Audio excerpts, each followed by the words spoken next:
us to begin this section doing something that every time we meet with our conversation partners that you're going to hear more about, we sing a song. And I hope that you know this song. I'm sure some of you do. So you're just going to sing this song.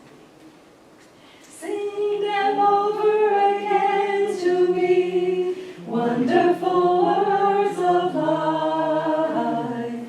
Let me more of their beauty see, wonderful words of life. Words of life and beauty, teach me faith and duty, beautiful words, wonderful words, wonderful words of life, beautiful words, wonderful words, wonderful words of life. I don't know when I learned how to sing this song. I grew up in Brazil, and I have been in a Baptist family, which is kind of unusual for my generation. We're a minority. So I did sing this in Portuguese, and it has been in my memory. Now I am also the music director in a bilingual congregation in San Antonio. So we sing that same hymn in Spanish. So sometimes I say, I don't know, if I sing from memory, I don't know which line I'm going to recall in which language, but definitely that's a very familiar song to me. So how many of you knew this? And have you sung this before? Great, yeah. I have been in meetings that half of the people don't know it, which is surprising to me. Well, so like I said, I grew up going to church, and I have many recollections of being in church and the connection of church and music. So actually the reason why I think I began to study music was because of church. In Brazil, we do not have music education in public schools in my generation. So if you wanted to learn music, you have to go in the afternoon, after school. It was something that was not available to many people. None of my school friends ever studied music. Many of these people, they could not read music. That's not something that's all around us. But in church, we had choirs, somebody was playing the piano, we had hymnals with music, and that was really my first connection to music and the music of the church. So the first thing I would like for us to think about, so we want to kind of replicate, in a sense, a little bit of what we do with this project, because I tell you all about it. So the first thing I would like for you to consider is this idea of church, music, and me. So I told you a little bit about my experience. It was a big church for our context, but not necessarily a very wealthy church. We never had paid ministers of music. The music experience for children was usually one very well energetic teacher who would stand in front of all the kids whenever we were trying to learn something for Christmas or something. There was not necessarily, when I was really young, all these ideas of different choirs and all this curriculum and all these activities and the equipment, none of that. We would go in a room after Sunday school and somebody would teach us to sing a song. For me, I love those times. Sometimes there was not even a piano playing for us. Very, very simple. But that was enough for me. And I loved those experiences. And then, of course, as I grew a little more, then eventually you had a youth choir. We always sang in the congregation all together. And so these are my kind of recollections of the importance of music and church in my life. So how about you? Can you talk to us a little bit about your memories of music and church? And if you grew up in church especially, thinking about your childhood, if you have that, or the first time you actually made the connection between church and music in your life. So you can talk to us a little bit. I grew up in church, and as a child, I don't remember very much about the sermons other than I had to sit still. But if I sat still halfway through the sermon, my aunt gave me chewing gum to finish the sermon out.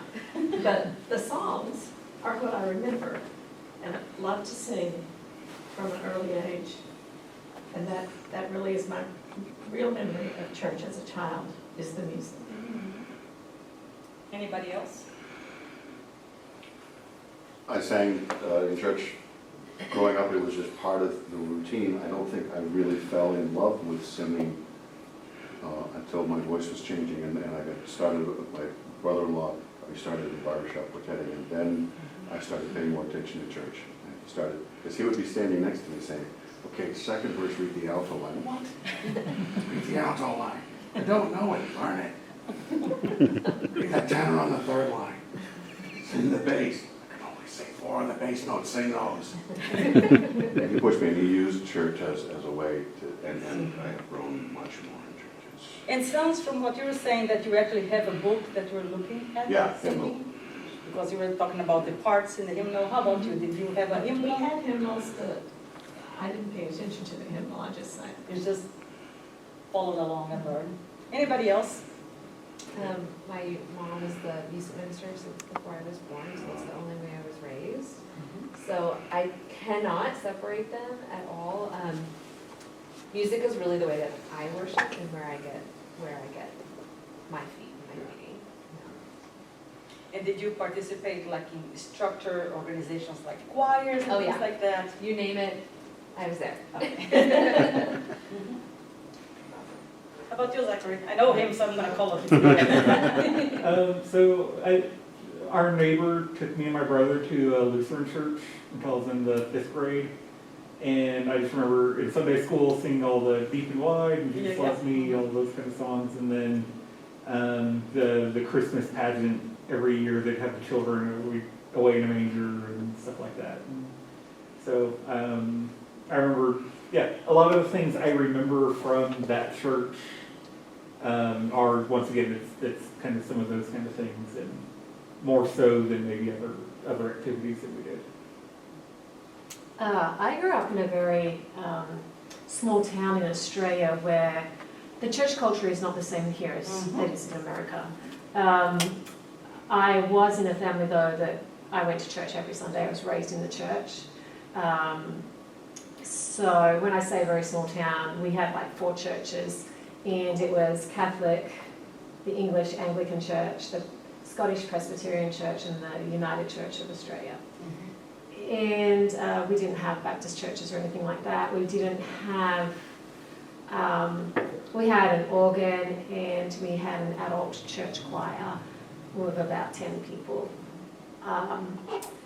But I loved music, and so I used to go home and try and pick out the hymns on the piano when I was like only 3, and just because I just liked the music so much.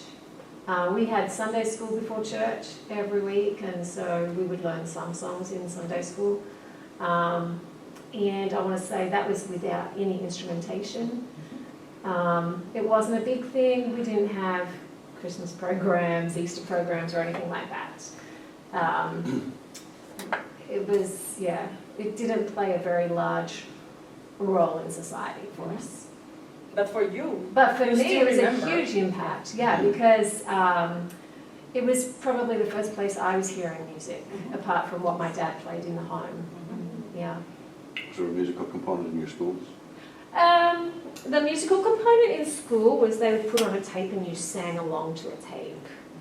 And then in high school, you could join the rock band as a lunch activity. You could be in the choir as a lunch activity. It was only ever at lunchtime that you could do those things, yeah. It was very different. Very different. Very different, yeah. So, Tab, can you tell us a little bit about your own experience? Would you like to see? Sure. I guess the main thing in my childhood that I remember the most is just worship on Sunday mornings.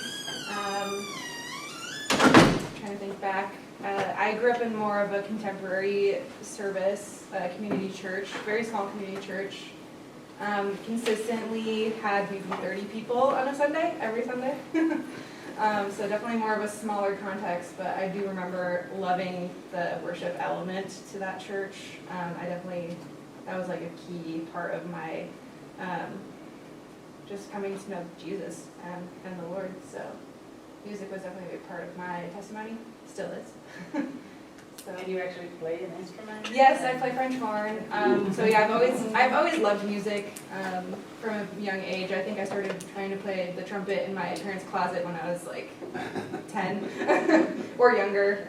I can remember also trying to play the guitar that my dad had, but it needed a lot of love. So the string, it was very out of tune, but I still just remember trying to play. And yeah, just music has been very transformative for me. And even in the context of your church experience, having Yes. this around you. Welcome. We're just Sorry, I'm You're doing good. That's it. okay. We're just talking about this, some memories that we have of this intersection of church music and yourself. Do you remember if you grew up in church as a child, or how recently you have maybe become interested? So what's the connection in your own life? Oh, I mean, always. My context is a little bit different than most people probably. I grew up overseas as a missionary kid Oh, where? and did in North Africa. Okay. And so my concept of church was a lot of times house church. We meet in homes because there's not a lot of physical buildings there. So I remember music being, in different, sometimes in different languages and stuff. I always remember my dad playing guitar. When I got a little bit older, I got to play piano. But yeah, just having memories of that. Anytime I hear the acoustic guitar, it brings me back to singing. Just, yeah. And do you Songs. remember some of the songs that you sang? Oh, yeah, still? definitely. Yeah, in your memory? Definitely. Okay, so a few years ago, Lilly kind of invited several institutions to write grant proposals because they are interested in understanding the importance of music to nurture the spiritual lives of children. Not only music, but they are interested in the formation of children in churches, in different communities. So we wrote a project, and because you are part of the music school, we said we're going to investigate this issue, especially connected to music. So some other institutions are doing some things a little different, but we have decided to think about church music and how that connection forms the spiritual lives of children from the very beginning. So we begin with this question. How is music being used to spiritually nurture the lives of children in your church community? This is our guiding question. So if you want to know what is it that we're trying to do with this study, we want to find out what's happening, or what has happened in some cases here, when we can think about our members. So this is a 4-year project, and with this leading question, we begin our activities. So what we did was to, first of all, we have to get our team together, and actually Thea is a replacement in a sense. No, she has not been with us from the very beginning. Meg, it was here, So we spent a whole semester understanding what is it that we are going to do, how we're going to learn to get some answers to this main question. So one thing that we did was to design a broad survey. And we worked for months in that, because we wanted that to be our own survey, not to get somebody else's survey. So this was one of the activities. We wanted to understand the landscape, at least in Texas. At first we said, we're going to send it everywhere. Texas is a big place, and we figured there's so much variety already here. So we prepared this survey, and we're just asking people, tell us what is happening in your neighborhood. We received almost 300 responses, almost 200 completely filled out. So that was very helpful for us to kind of, if we're going to explore this issue, want to know what's the terrain, where are we? We may have assumptions, and people tell us, oh, nobody sings hymns. We don't have choirs anymore. Oh, we have 5 choirs. So we kind of want to understand what the reality is. So that's one of the things that we did. We have this, this broad survey sent around the state. We did Discussion groups, we actually began a conversation here in Alleluia over 2 years ago, just saying, we're beginning this, what do you think about this? And people were saying, I would be interested, I want to know, this is something that the church needs to pay attention to, and things like that. So we were kind of getting people to in a sense, kind of bring questions to us and also show, is this something that is going to be interesting to the church, the way we're trying to move. And then we also had lots of interviews on the phone. Just beyond Texas, we would have these questions, and we spend time on the phone asking them, tell us about yourself, your philosophy of ministry. What do you see happening in the church? Do you see a change? How do you interpret what's happening around you? So we have all these interviews. Sometimes it will be 1 hour conversation on the phone with these people who volunteer a lot of information for us. And the other thing we did was to create some learning communities.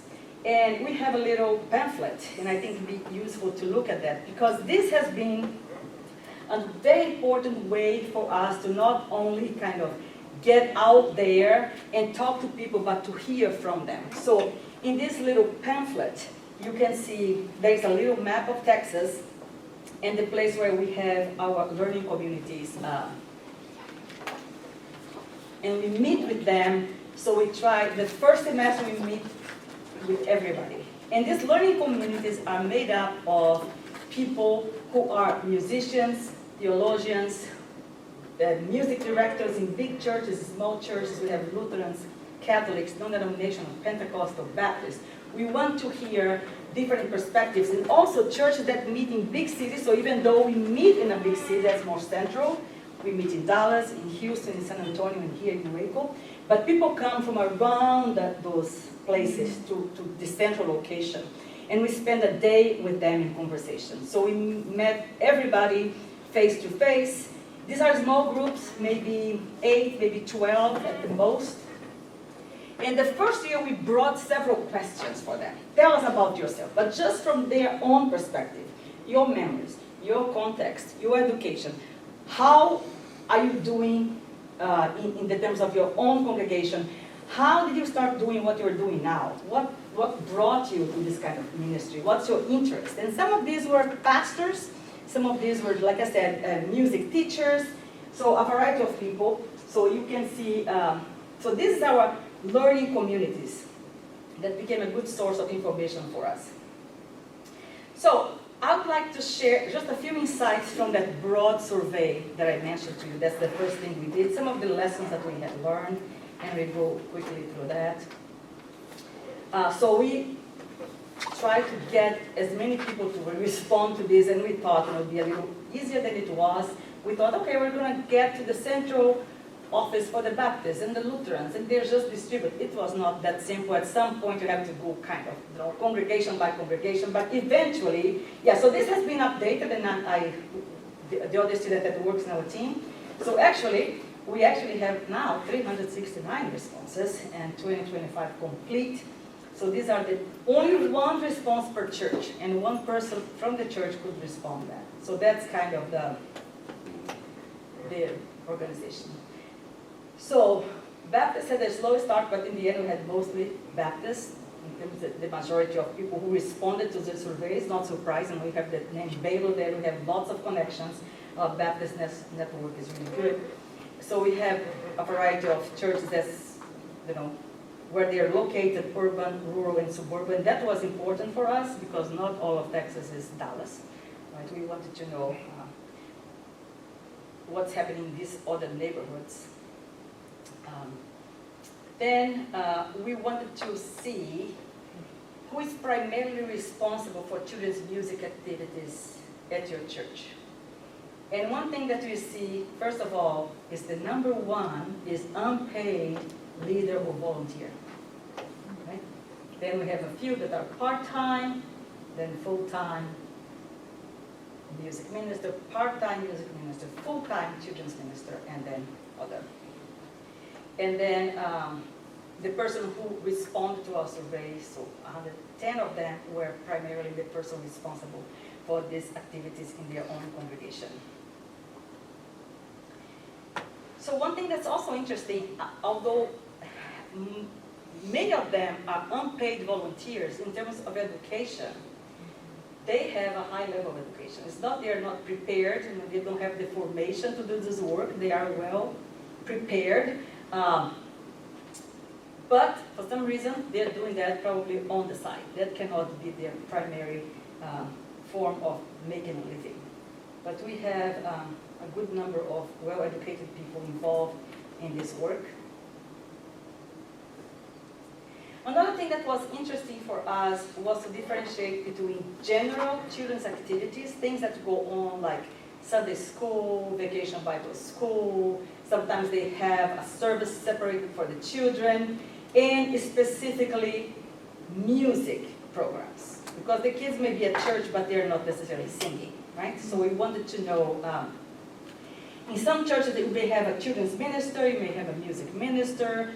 Sometimes these people never talk, sometimes the people would coordinate their work well. So the interaction will be sometimes the same person, sometimes the interaction will be constant, or regular, occasional, or rare. That means here's the children's world, and here's the music world for children. And in some cases, they do not cooperate or even coordinate anything. So this is just what the churches around Texas were telling us. And then we wanted to know in terms of participation, because we want also to bring this idea that we don't want the children to be segregated in some building or some specific activities. We want them to have a sense of belonging to the entire congregation. So we wanted to know, do children come to what we call big church? And are they involved somehow? One thing that I found very interesting, even before starting this survey, so I teach church music here. One of the courses that I teach is worship in the church. So I was asking my students, tell me about your first experience of being in worship with your family in big church. So people have different ways of remembering. And I had actually 2 students who said, I have never been in big church with my family growing up. They would drop me off in this children's building and go to the service. And I would do all my activities there. Then I grew up a little bit, and then I went to the youth building. And then I came to college. So I don't have any memories of being in church with all my other relatives. It's just kind of, you work with your peers. You worship with your peers. So these are some of ways children are or not involved in worship. I think it's interesting that attending the service was very common, but some people said, never, on survey. So singing with the congregation, serving as acolytes, and that's not something that all churches have. Some have children's choir. They can collect offerings. They may sing in the church choir and have a mixture of young and old all together. They may read scripture, lead a prayer, serve communion. It depends also sometimes on the denomination. And then, what kind of music activities are offered to children at your church? If they come to church, if they had a special time to be together, minister to them as children, what kind of activities are offered at your church? So, children's choirs or singing group, not necessarily a choir, so it could be, just a general, let's all sing together kind of thing, not a very well-established choir program. A music ensemble, music camp, sometimes together with adult and youth. They could play an instrument, sing a solo, participate in congregational singing. Sunday school, vacation Bible school is still very active and important. And sometimes none of the above, a few. So when they come together for these music activities, what are they doing? How do you spend the time when they come to this music program that you may have at your church? So rehearsing, there's some prayer, learning about worship, discussing song lyrics, playing musical games, scripture reading, devotional, learning to play musical instruments, learning how to read music, watching videos, is a big one, and other. So some people said, we do have children's choirs in our church, so how many does your church have? So here are the responses. We have 1 choir, 2, 3, 4 or more. We met churches that had several choirs and then they had one worker that's only responsible for the big programs they have, cantatas and things like that. It's very, very impressive. So how are they organized? By age, or by skill level. So these are how these groups are organized. And then here are some of the things we always have. Can you tell us more? No, there is a line you can add information that you want to explain, or add that maybe the question you're asking you cannot really respond just by clicking on something. So there are no children's choirs. We don't have enough interest to maintain a regular children's choir. No.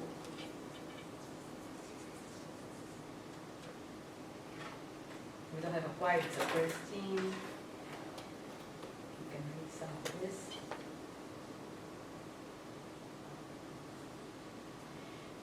So from your perspective, and we're asking these people who may be the pastor, the children's minister, the music minister, the leader of these programs at this particular congregation, from your perspective, engaging children with music in church is important for. So we wanted them to kind of rank these choices, right? We didn't leave it blank. We wanted them to kind of see what would be some of the important things. So the number 1, connecting them with God. That got 98 selections. Equipping them to worship through praise and prayer. Also, it's important. Number 7 was providing an outlet for extra energy, getting the wiggles out.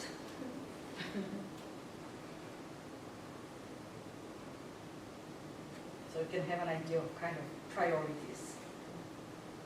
1 being the most important.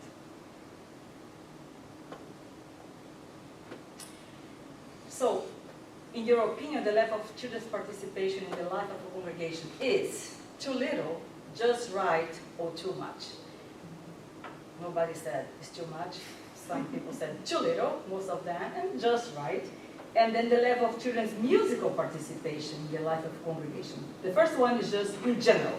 Do they read? Do they pray? Do they pick up offering? Are they ushers or something? Are they part of the community? And then when we think about musical participation, 117 said it's too little, 66 just right. And nobody said it's too much. One thing that was important for us in this survey was to begin to consider the idea of involving children with disability. Here at Baylor, there is a center for that is studying kind of the connection between disability and church, making worship accessible. So faith and disability, there are different initiatives. So ask somebody from that center to come and help us ask questions, because he would be also very interested to get answers, since we're going to send this throughout the state of Texas. And so the question was, are children with any of the following disabilities currently involved in any of the activities or programs of your church? And you can see the numbers there.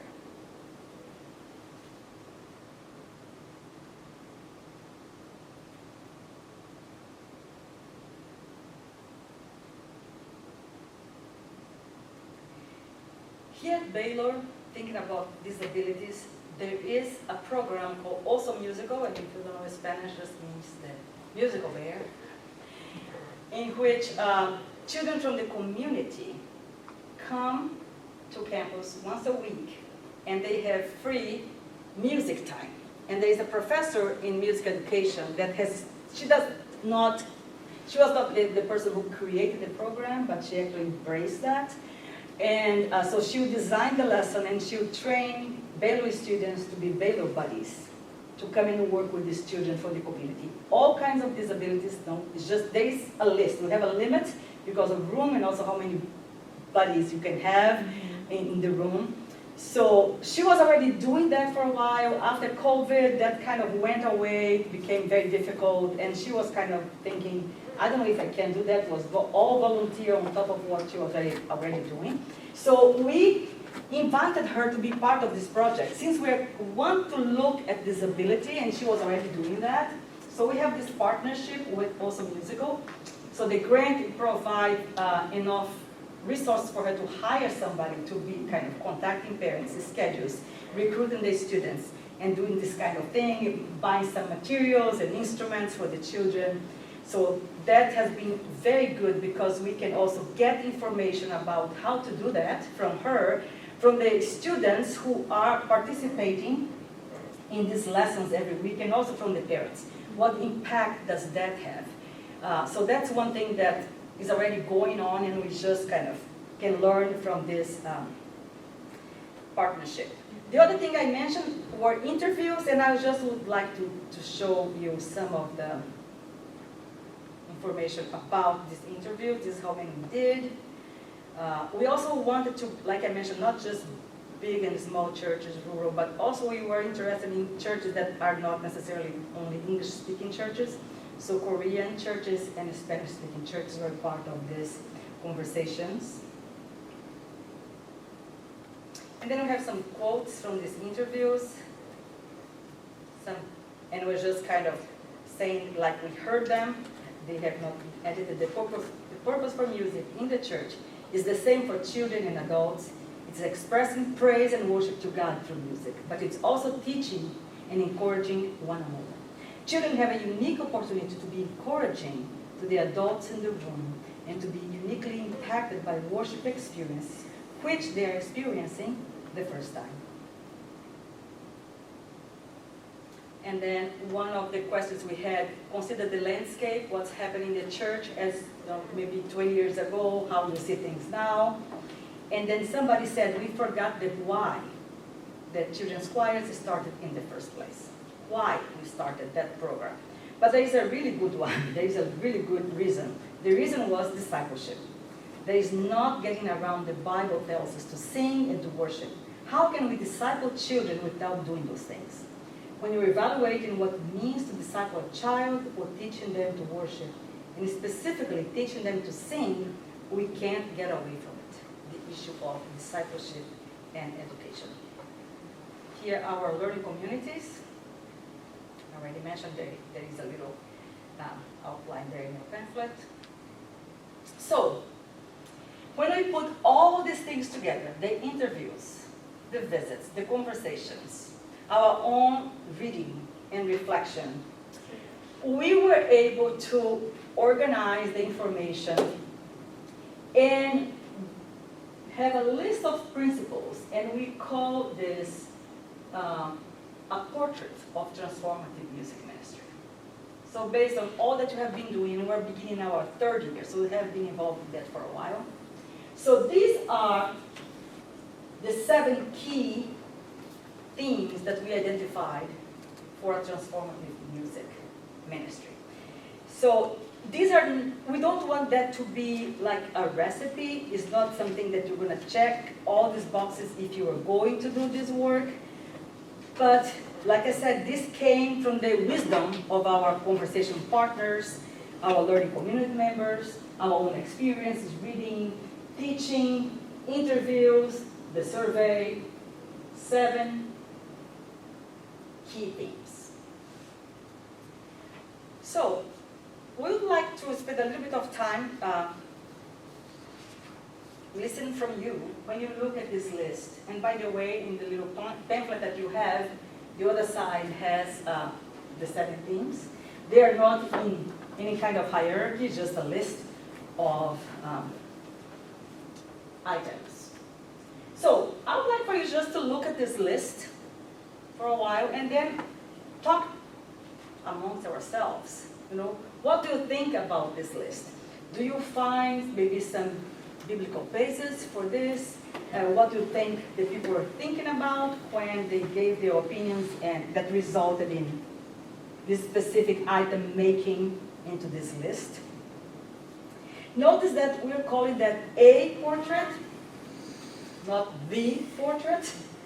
We know that this is a work in progress, and we know there's always room for improvement, but we just felt we want to start somewhere. So, here is the first question we have for you. After all that you have heard from me, and specifically thinking about the 7 elements that we have here in front of you in your pamphlet, what do you think about that? Do you understand what that means? Do you think they are important, or you don't see the need for one of these things? So, what impact does this list have on you?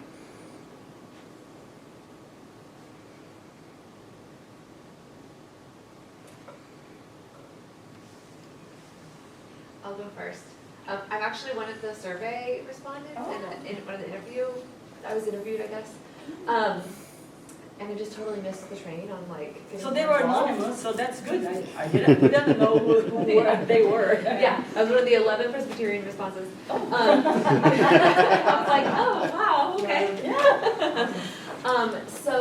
But I grew up very Baptist, First Baptist in Austin, and in a very big choir program. That's where my mom was the music minister. And then I went to school I got my music degree from UT to teach, so I taught school. But I was always had a foot in church music, church, children's choir, and all that. I think for me it's been hard, and now I coordinate the program at my church. Okay, so all that to say, I think for me it's been hard to separate what's for school and what's for church, and to think, well, I'm a music teacher. I want to teach children music, but I'm also a Christian and I want to teach that as well. It's like, how do I marry those two? And yeah, it's kind of like tipping the scales. You do this more at school, you do this more at church, and it's been hard for me. It's been many years of like figuring out, maybe I don't have to teach how to read music at church that I did at school. Do you know what I mean? It was interesting to see if the survey results, like how, I don't say low in a negative way, but just down the list, musical skill development was as a priority, because I'm like, why do I have to teach the music? But that's like that's for a different place. So it's just a journey I've been on, so that's where I am on that. When we met here last year, so once a year we bring all the learning communities to Baylor during Alleluia, and we meet together. So we met just Tuesday. And last year what we did was to have all of them look at this list and prioritize and summarize and know what needs to be here, and you have to defend that. We put them in different teams. You have to speak for Christian worship. You have to speak for involving children with disability, even if you don't believe it. We just wanted to have as much input, and then with all those opinions. And that's something that was very interesting, because some people said, these children used to know all of this in school and they don't know anymore, so I feel like I need to do it here. Or some people said, we only have a few minutes every week. We cannot teach them to read music. There are things that are more important. So that's a very good example of, you may have a different, if you're gonna put a priority on this list, you still at some point it's music, they have to learn something, but not necessarily you're spending 40 minutes just kind of, how do you say this vowel, And that's not my concern, because I can't. So I speak Portuguese, I'm in a bilingual church, I speak Spanish and English, and I have an accent in every place. So a student, one time I was teaching this one student who grew up in Texas, and he said, and he was in high school choir and all that, how do you want us to say this vowel? I say, are you asking me? We just want to make sure you understand the word. That's not a concern for me. If I were, I would have to spend 3 years doing some kind of training. So to me, that was not important. So that's a very good example. This is probably, depends on where you are, these things will move around. So you have figured out that maybe music skill development. But another thing to consider, so Geraldine and Carrie, that have been doing our worship here, they came to visit our learning communities, because, have you noticed how she teaches songs? And we have the program and all, but if it were up to her, she didn't even know to have a program. Just watch me. Right? Yeah. So, and when we worked with her, and it was amazing. We did amazing things. We learned I don't know how many songs. But we didn't need to have necessarily, we don't know what key we're in. Are we having, what is it, 3? None of that. We just So that's another way that you are actually making your kids still able to sing and be very musical, but maybe taking a different way. So that's a good example. Can I comment on what you said? I think for you it's difficult because when you work in education, you have a framework of what's required. Right. And then when you're in the church, there are so many possibilities. And really it could come down to your church leadership. What do they want to see? And do they care about children being able to read music, or do they just want to see children coming to know Jesus through music as that impact? And so I think there's so many variables when you start looking at music within the church. And then you go, well, how do you define what you want and what do you see as important? And I think you will find that so many people will have different ideas as to what's important as well. Well, in our situation, our schools are, in our surrounding area, teach music very well in the schools. So it's been easier for me to kind of let that go because I don't want that to be my top. And I'd be curious what I put down. I don't think I put that's the top. But yeah, exactly. Like, what are people expecting the outcome to be here? Yeah, I mean, I think you kind of question, well, why do we have music for children in the church? Why do we have a children's choir? Some people might have like a little music group where they learn to play tuned percussion instruments and things within that. What is the objective of it? What are they wanting it to achieve? Is it just a time to babysit the children while the parents are in a Bible study? Or is it because they want to use them within service? Or they truly believe that it's going to impact their spiritual growth? So these are some of the questions. So when we say these are principles, so I think it's something for you to kind of, when I look at my own context, how does this fit with where I am? So in your case, music skills, you don't have really to worry about that because you have students who know that. In some cases, you may have all these choirs that look very, very professional, and they may be so good in music skills, but are they learning something about Jesus, right? So our project is music as a way to shape children in prayer and worship. So that's what we want kind of call attention to this. So this next question, anybody else would like to say so? Heard from one more I person. thought the most important thing to me looking at it, and I don't direct a children's choir, we don't have a children's group yet. That's part of why I'm here. Is the belongingness development, the community. To me, the kids that I'm concerned about in my community need to feel connected to each other and to everyone around them, and they don't. They're unplugged. And they need an experience where they can do something with other people that's greater than anything they could do themselves and things that they didn't believe they could do. So And when they accomplish that, everything else falls in line with that. It can all be connected to the rest of the message if it can be connected to the music. But these kids have to be connected to each other and to the grown-ups around them in their community. So that's the next question. So this is kind of maybe a little abstract. These are the concepts, the ideas, but think about this in relation to where you are right now. So you said something about your own context, that you have music and you have kids who are getting a music education. In your case, you were hoping that these kids will feel like they belong, right? So belongingness. And one thing that we have found is that our idea was, okay, we have these 7 concepts, and now we want to invite experts to talk to the learning communities, and then from that interaction, what can we learn, right? So the first year was just tell us about you. Now we have these themes. Let's have people talking to us from the outside that were not part of this conversation. So Geraldine and Carrie came, and we're thinking about the way they do music, teaching and all that. But guess what? They are both well-trained in theology and music. Carrie was teaching theology in England. So spiritual formation was a part of everything they talked to us about. It was about prayer, music as prayer, right? In terms of learning different ways of singing and participating. But this idea of expression and the value of the faith of children, for us to value the child, is not something that is not human yet, right? A child is just like us, is a person, right? So this understanding, so this has to do with our own understanding of the theology of children. So Carrie and Geraldine, even though they are amazing singers and instrumentalists, they can do all kinds of things, but spiritual formation was a central part of what they did. This year, what we're trying to do is to collaborate with the Center for Disability here at Baylor.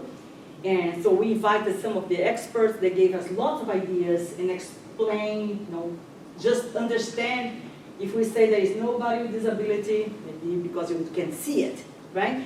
So just bringing awareness to church. But when we're talking to him, he said, you know what? I cannot talk about inclusion of children with disability without being concerned about building true community. We cannot separate these things, right? And then when we sing together, we grow together. Maybe for you as a missionary kid, maybe that community became the most important part of your life. Maybe outside of that, there will be a different, in terms of religion, for example. Now, so that also gives you a sense, this is for me as a child. I belong here. So all of these things are intertwined. We cannot necessarily separate them when we begin to think about that, right? So any more kind of response about that? Anybody else would like to say something about looking at this in relation to your own context? I like that you said cultivating positive caregiver involvement, because I've learned that looks different in different contexts. I serve at a bilingual church right now, and so Spanish and English, and coming there was a little bit a different context than when I grew up in. And I saw, like when we would come to the States, we would go to like churches here that were like predominantly English speaking and white, but when I went to the small church, I saw a lot more family involvement. That's just like part of the culture. Anyway, so I saw more like caregiver. I don't know. I see how you could take that a lot of different ways. And I think the example I gave about this college student that had never been to any services with her entire family. She was just separated there. In that case, they have enough kids that they had the whole building just for them. In some churches, many times you have to make sure that parents understand why they should bring their children to church. Their children cannot come by themselves, right? So we want to make sure the why that we have for all of whatever we're doing, be it a band, a choir, just sing along, or whatever activity you have for your children, learning to play an instrument, the parent or caregiver needs to understand why you are doing that. So we want to find ways to cultivate this community, because if they understand, they will bring their children. Right? So Lilly has a different initiative, and this one focuses exactly on what parents can do at home, or what the church can provide for parents to kind of continue that conversation at home. So getting the parents to be kind of the door to the growth of the children. So that's also very important. Armindo, you didn't share with us your own story. So now towards the end, can you tell us, because you all said, how we grew up and how your first memories of church, and maybe as you think about what has already been said. Okay, my context is completely different. I think we share it here, because I just joined church when I was 18, so I didn't have that experience to growing up in church. But basically, I had contact with a lot of people that grew up in church, and their memories, and it's something that I still consider very important, is basically, at least in Brazil, children is usually growing up singing hymns. It's very interesting. Hymns from the hymnals that we have. Basically, in the Baptist denomination, we had just 2 hymnals in Brazil, official hymnals. And basically, The first one we used for 100 years. Yes, the first one. For 100 years. And it was interesting, the people that were in the same age, and they said, no, when I was a kid, we usually to sing this hymnal, or that hymnal during Sunday school or some camps sometimes. But it's basically like this, I think. Even if I haven't grown up in church, I understand that this connection between hymns with children, at least in Brazil, is something very important. In a sense, that made us kind of, we were circumscribed by song. We were the only ones singing hymns. Well, now context in Brazil, we're a minority. The Catholic Church, they have songs, but they don't have choirs. People don't, compared to us, there is no comparison. And people would just be amazed that we knew how to sing in parts and we were all singing these hymns. It was a very strange thing, very distinctive for us was singing. So even though he was an outsider, he could recognize this is a little different from what I'm used to. And then eventually he himself became a church musician. So we are, like I said, coming to our third year in this study.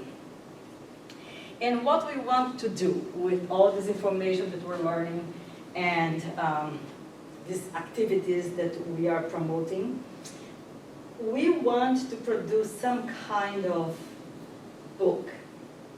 And I say book or books, we're still kind of in this phase of what is going to be this resource that we want to produce in 2027. That's when our grant ends. That's going to be helpful for the church. So we just had a summit in June. We went to Grand Rapids, Michigan, and we invited people from all over the country, and actually one Canadian. And we kind of plucked these people from different congregations based on what they do. Some were hymn writers, theologian, music educator, somebody who specialized in working with children with disability, pastors, music ministers, so we had a whole variety of people. And we brought them together and said, you don't even know why you're here, but this is why we're here. Based on what you do and your perspective from being a Lutheran, a Catholic, Baptist, non-denominational, whatever, when you look at these themes, your work in the church and your commitment to the church, what kind of themes do we need to have in this book? How do you need to think about producing one book, two books, addressing all of this? What kind of resource does the church need to help people to have a transformative type of music ministry, going beyond the church choir, or I don't have enough volunteers, or I don't have enough time, So we have been talking about all kinds of things, but just so you know, this is not just conversation. We are learning, and we had amazing conversations with these potential writers of what they have seen as what's the church needing right now. So the communities can have a transformative kind of music ministry with children. And like we said, it's way beyond just a choir, beyond music skills. It's community. Even we have people that said, I have people that don't even like to sing, but they want to be part of this. Like you said, they want to belong. And then churches in which young children, as they grow, they can look back and say, this is my church. Because the other thing, like the example I gave, that this student, she went to this building, children's building, youth building, and then college. Is that her church? What is church for her? She had never been, it was all about, stay over here, stay over there. Is that something here that you have a role to play? So it's very important for us that as we move and we write these resources and also we share these ideas, the goal is for the children to be part of the full liturgical life of the church and not just be seen once a semester sometimes, right?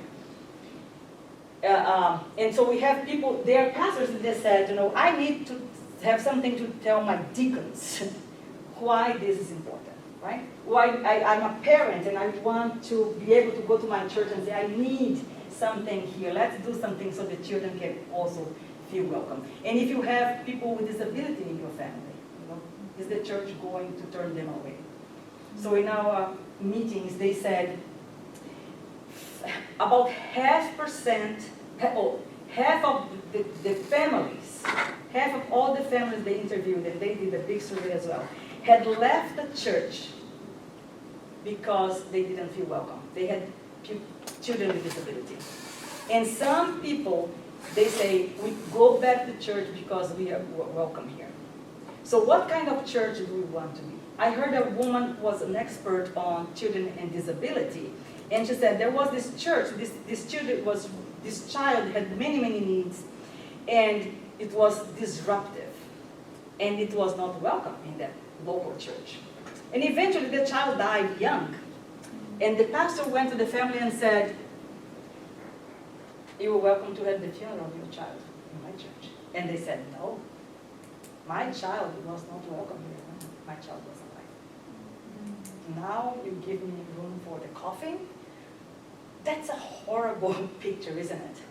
That's a horrible picture. So for us to be aware that even if you don't have the most gifted musicians, right? If you don't have the most amazing equipment, there is a lot that we can do through the music with paying attention to the children and the whole family, really. That becomes part of, the impact is going to be just for the whole family. So, this is our closing verse. And we say that every time we meet. So, can we stand and say together, that's kind of also like sing them over again to me, wonderful words of life. Sing them over again, sing to me wonderful words of life that teach me faith and duty, right? We also like to think of this passage from 1 Peter 5:2. So let's read it together. Care for the flock that God has entrusted to you. Watch over it willingly, not grudgingly, not for what you will get out of it, but because you are eager to serve God. Amen. Our time is up. Thank you so much. So you can look us up. We have our own web spot on the Center for Christian Music Studies, so you kind of know what you're doing. You hope that you look for the results maybe next year when you come to Alleluia. Yes. The book's going to be printed already, so you have that's something very concrete. But we continue to explore those ideas and those things. So pray for us. And blessings on your ministry. Thank you.